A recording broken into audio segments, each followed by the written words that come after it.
Ay, may issue sa Maynila, ano ha?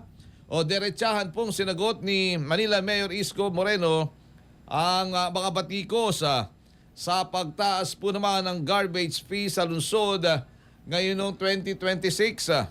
Matapos pong questionin ng ilang residente at negosyante ang biglaan po namang pagmahala o doon naman sa garbage fee. Sa kanyang live program na Talk to the People nitong Enero 19, kamakalwa, pinaliwanag ni Mayor ni Yorme na huling tumaas daw ho ang garbage fee noong 2013. Ayon kay Yorme, hindi na sapat ang dating sigil para tustusan ang totoong gasto sa pangongolekta at paghahakuto ng basura. Ibinunyag ng alkalde na halos na doble na ang basurang kinokolekta sa Maynila. Dagdag pa ng alkalde na ang pagmahal daw ng krudo, pagtaas ng sahod ng mga basurero at mas mabang biyahe ng mga truck papunta ho sa landfill sa San Mateo, Rizal. May binabayaran din umano ang lungsod ng mga obligasyong iniwan ng nakaraang administrasyon.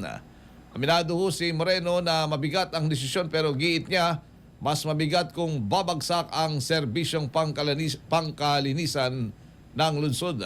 Sa huli nanawagan ng alkalde sa mga residente at negosyanteng makisa, initiyang ang problema sa basura ay responsibilidad ng lahat, hindi lamang po naman ng City Hall.